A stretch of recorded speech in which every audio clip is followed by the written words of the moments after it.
PokeClass is sponsored by CollectorsCash.com, who now have your new set Next Destinies in stock at amazing prices. Get your boxes, sealed products and single cards like Mewtwo EX for the most competitive prices around, as well as all of your current format goodies within easy reach. If you're looking to stock up on anything Pokemon or any other card game for that matter, then head over to CollectorsCash.com after the show. Hey everybody, and welcome to episode 69 of PokeClass. Now today I'm going to be doing things a little bit differently. Usually I have a script and read off it and practice it and stuff like that, but today I'm going to be doing it a little bit more freestyle. It's quicker for me to do, and I think the videos will come across a little bit more casually, a little bit more friendly and easier to understand, so it's not as boring, I guess. Well, anyway, today is a very exciting day since we are celebrating the release of Dark Explorers next week. But today we have the full set list and set of scans from Pokebeach.com. So today is going to be my Dark Explorers set review.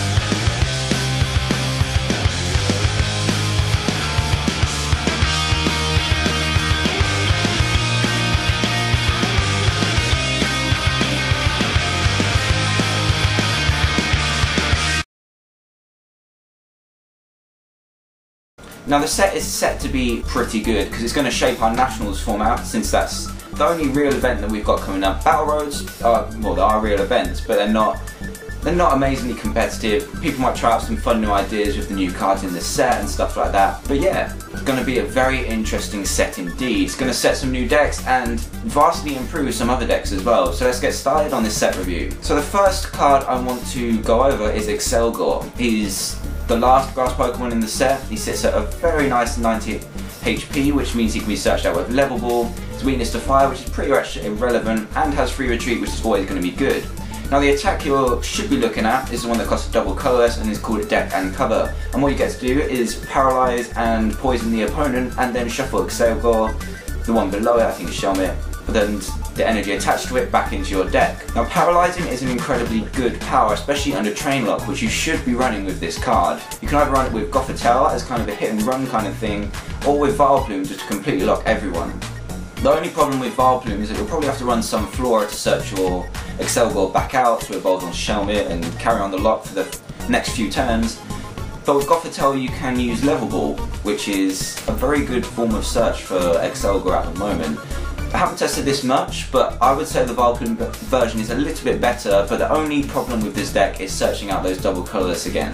You can get the first attack off pretty well, and that keeps a lock on the opponent for a turn, but you need to keep using Deck and Cover over and over again to get the lock, and the paralysis and the poison damage adding up to get some KOs, otherwise you're going to be taking really slow KOs, and getting KO'd yourself if you don't get the attack off at the right time. Well, there are cards like Twins to grab your double colourless every turn, but I think that's not going to be enough since you're only around 4, you need to take 6 prizes, and you're going to need more than one attack for every KO you take. So it's a decent card and will be used in some decks as fun decks at Battle Roads, but I don't think it's going to be as competitive as people hope it would be. The next card I'm going to cover is Nth Aex. It has 180 HP and is a fire type, which is our second fire type EX of the current format.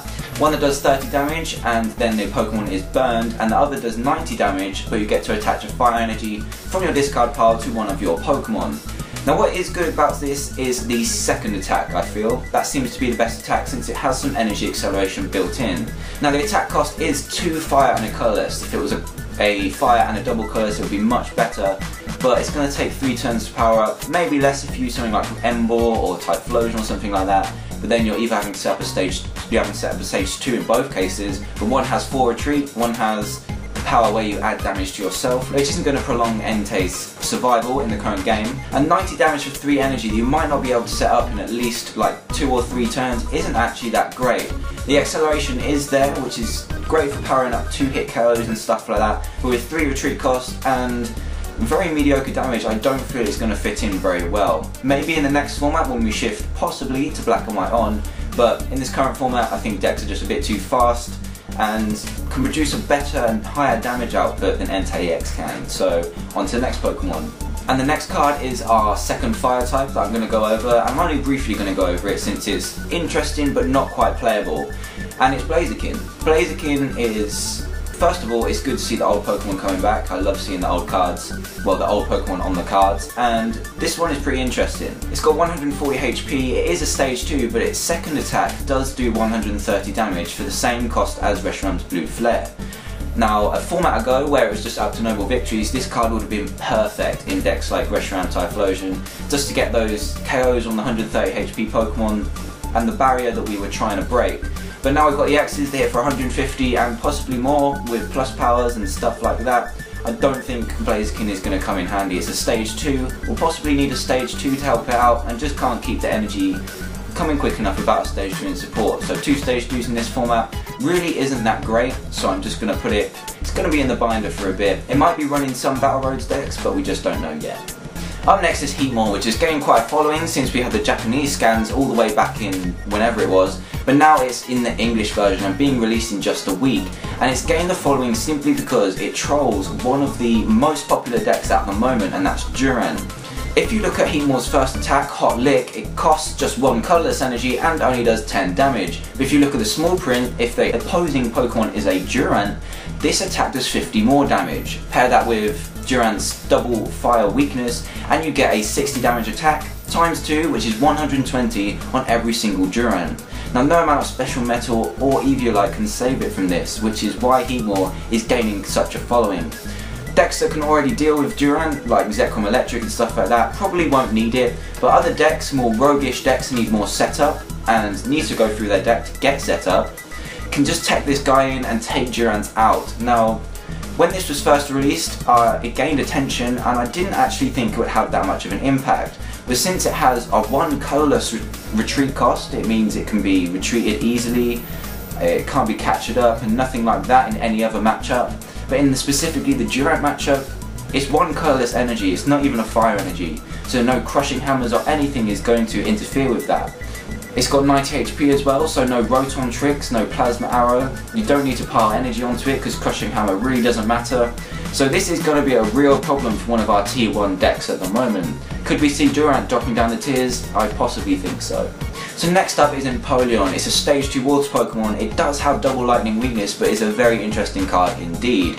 Its ability, Diving Draw, is its main attraction since you can discard 1 card from your hand and draw 2 from the deck, which is fairly decent draw power when you have multiple out at the same time.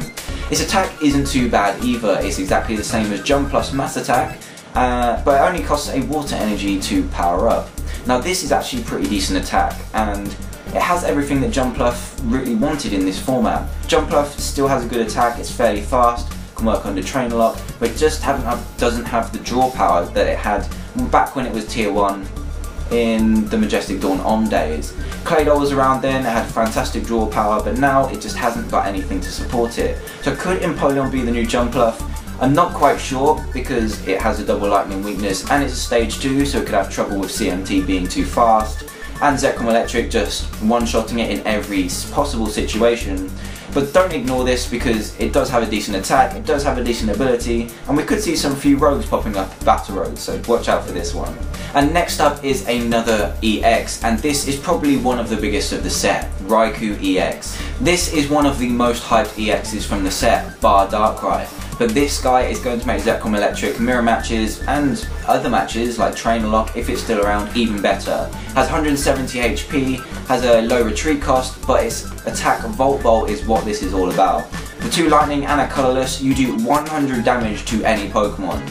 That means Electrics get KO'd in 1 go, Vileplume can be much easier KO'd by this guy after some initial damage on Oddishes and stuff like that. It can just pick off whatever it likes for 3 energy and you can attach them back on with Electric. The synergy is obvious, the deck it should be in is obvious, but I'm not sure whether the attack is a bit costly.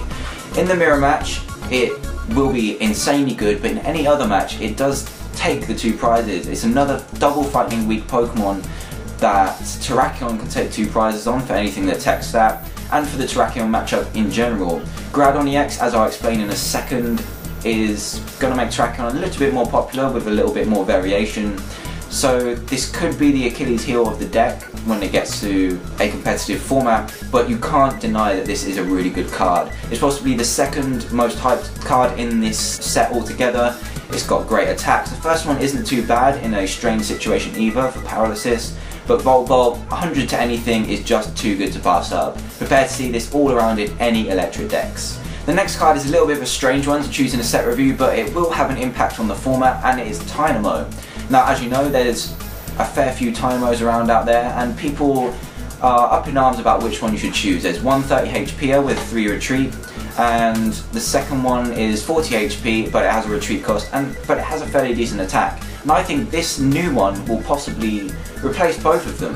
It doesn't have free retreat, but it doesn't want to stay in play too long, and you can mix it up with the free retreater anyway. I think this one will be played a lot more. It has an attack for 1 energy, and it does 10 to the active Pokemon and 10 to one of your opponent's bench Pokemon. Now this can set up some really neat KOs in the late game. Just think of stuff like Tornadus and opposing Zekroms and stuff like that. Because Tornadus has 110 HP, pair that with Taina Mode's attack in the early game, knocks it down to 100, and then you can attack it on the bench with Raikou later on to take possibly your last prize, or keep up with the prize race. And you can even attack the 10 damage on the bench with something like Zekrom, and just double attack a Zekrom, one in the active spot, one on the bench, and you can just make it so that you can one-shot it with your own Zekrom later on, possibly even the next turn. So I think this is a very interesting Taina Mode indeed. I would definitely suggest running it with the free retreater, so you have one that can free retreat and one that can just use this attack in the early game. So definitely watch out for it. I think it's going to crop up when it comes to Nationals and Battle Roads, so watch out for it. Now, I've already discussed this Pokemon in full detail in my past PokeClass, which is about Tornadus EX Donk, and its Aerodactyl. Now, its Ancient Scream ability is what this is all about, and it's easy to get into play with Twist Mountain now, assuming you flip heads, and it adds 10 damage to each of your attacks onto the active Pokemon, the opponent's active Pokemon, sorry. Now this is great in decks like the one I discussed earlier on, but in any other deck, I'm not sure if it's going to be too good. It's just great in that deck because it can get the Donk, it can help in any other Donk decks that come to light in the next few weeks, months. If you want more information on the card and how it works with getting the Donk, then please check out this episode. I'll put an annotation here. Please check out my last episode, and you get a much more feel of how this card can be used in a competitive environment. So check that out, and I think it's an interesting card, definitely. Now, next up is another EX Pokemon that is getting quite a bit of hype, and simply because it is a fighting type with very interesting attacks, and that is Gradon X. It has 180 HP, and its first attack, Trump, which is a strange name by the way, it costs 1 fighting and a colourless. It does 20 damage to the active and 10 to every other Pokemon on the field on your opponent's side. Now this is going to be great for softening up benched Pokemon on your opponent's side of the field. You can do 40 damage to the active, which means Taina Modes get KO'd easily. Only costs 2 energy as well, so you can get some decent spread going and some decent damage going in that active spot as well. Now the second attack is called Giant Claw, and for 2 fighting and a colourless, it does 80 damage. But if you look at the small print below, it does 40 more damage if the Pokemon already has damage counters on it. Now this works well with the first attack, and it's just a great attack against any lightning type deck. What makes this card even better is that it resists lightning, unlike Terrakion, so that means it's not going to get one shot by anything in a Zekrom electric deck's arsenal. So it's definitely going to be 2-shot every single time. It can take prizes thick and fast when paired with experience share, and you're definitely going to see this in Terrakion decks. Any Terrakion player right now is going to love this card and want to get hold of it. It's just a great card to have with a fighting deck. So definitely watch out for this one if you're a Zekrom electric player, but there is something that will cause it a problem, which we'll talk about in a bit. Up next is possibly the most hyped card from the set, and that is Darkrai. It has 180 HP, is a dark Pokemon, so it can make use of all the trainers that we'll be talking about in a second. It has a decent ability and a decent attack as well. Its ability, Dark Cloak, allows any Pokemon that has a darkness energy attached to it have free retreats. That's anything, any Pokemon that has dark energy attached to it, as long as Darkrai is in play, has free retreat. So you can see where that works. It can work in pretty much anything. Now its attack, Night Spear, is 2 dark energy and a colourless. It does 90 damage to the active and 30 to 2 of the opponent's bench Pokemon. It doesn't sound too great at first, but with Dogpatch you can power it up in a single turn with a good hand, and it can snipe off and prepare for some really good KOs in the long run. 90 damage on the active can be boosted by Dark Claw, which we'll talk about in a second. But yeah, the 90 damage to the active and 30 snipe is really good. The only weakness I can see of this Pokemon is that it has double fighting weakness, which is Terrakion and Gradon X will take care of fairly nicely. But overall, this is a very well-rounded card, and it can abuse the dark mechanics we're going to talk about in a bit very well. So definitely watch out for this. Do I think it deserves the hype it's getting? Possibly not. but it is a very good card, no doubt. Up next is another card that is receiving a lot of hype, and that is Zoroark, which is actually in the theme decks for this set, so it's going to be pretty easy to get hold of, and it does have a very nice attack. For a double colourless, it does 20 damage for every dark Pokemon on your side of the field, so that maxes out at 120. When you're adding Dark Claw, that can be 140. Now what makes this possible deck idea even better is that the Zoroark before it has Ascension, which is, for anyone who played the previous format, it's similar to Darkness Grace of Spiritomb, but it costs just 1 dark energy. You get to search out Zoroark from the deck and just place it onto Zoroark. Now on turn 1 this will be amazing, it sets you up for the possible 120 you can fill your bench with later on, and this will be played. It has very fast capabilities, but it's possibly too good to be true. It can be slowed down later on in the game. It has a very strong early game. Now the Zoroark deck archetype is something I'll be talking about next week as my deck analysis, but the main 2 Pokemon in it are Raikou Eex, which we've just discussed, and Weavile from Undaunted. Weavile adds to your basic darkness Pokemon count, which you're going to need to fuel Brutal Bash, and it also has the amazing Pokeball Claw Snag, which can completely shut down an opponent's hand. If they're holding one Shuffle Draw supporter, or a supporter that can just help them draw cards, you can snag it out of their hand, discard it, and just leave them dead until they draw on top deck something decent.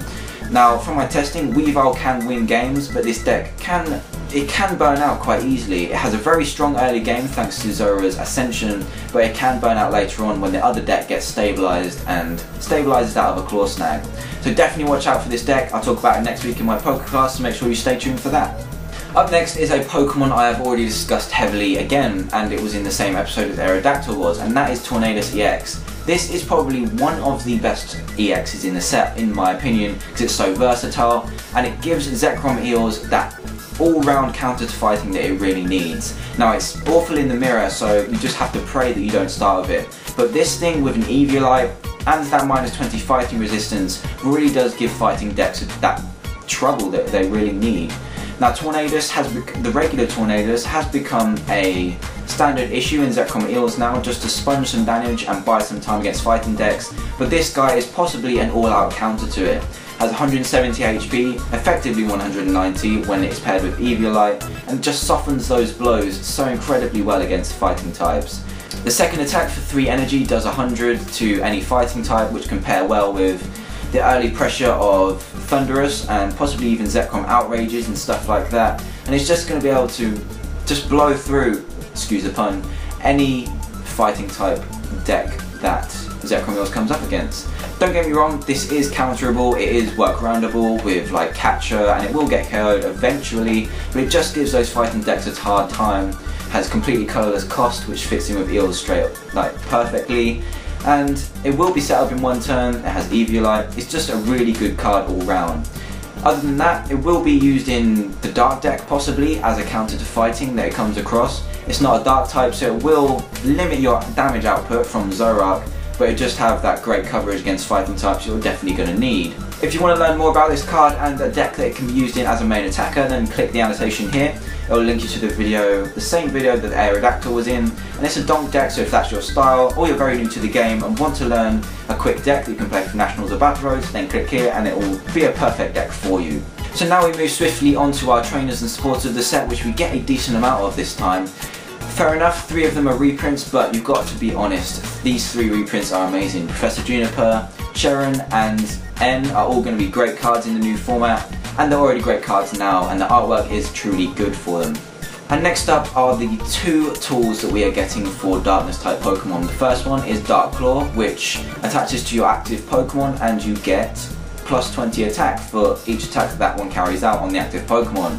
Now in terms of Darkrai, that bumps up its 90 damage attack to 110, and when it's attached to Zoroark, it can max out at 140 damage, which is nothing to shake a stick at, when you can do it from turn 2 thanks to Ascension from Zoroark. Now this card is only going to see play in the Dark deck, obviously, because it's only used for Dark Pokemon, but getting that extra 20 damage is going to be useful for Dark Pokemon, especially the 2 I've just mentioned, and yeah, it's just a great card to have in a Dark deck, so I'd definitely be wary of this. when working out your damage output against the Zoroark deck and other dark decks alike. The next trainer card is Dogpatch, which really brings dark Pokemon into their own, since it allows you to attach a darkness energy from your discard pile to one of your bench dark Pokemon. Now this card would be so much better if you could attach it to any type of Pokemon, but since it's limited to dark Pokemon, we're only going to see it in dark decks. But the ones I've been talking about, like Zoroark and Darkrai, are really going to benefit from this because it really speeds up their attachments. When you use it with Junkam and play multiple ones per turn, it's going to set up really powerful attacks in one turn, so definitely look out for this, as it will be played definitely. Another very interesting card that may not be competitive but is quite funny to be honest is Hooligans, Gym and Kaz, and it lets you flip a coin. And if you get heads, you choose 3 random cards out of your opponent's hand and they are forced to shuffle them back into the deck. Now this is a card, a support card, bear in mind, that I could see played in Durant if anyone keeps playing that, just to keep your opponent on edge. It could possibly be played in Dark deck as well, because you can look at your opponent's hand, see if there's anything decent there and try and hit it with your Hooligans card. But overall, this is just a funny card, and if it works, you get heads, then it's amazing. If tails, it fails, you can't use a supporter, and it's not as good. But it is a very funny card that I thought I'd just shed some light on.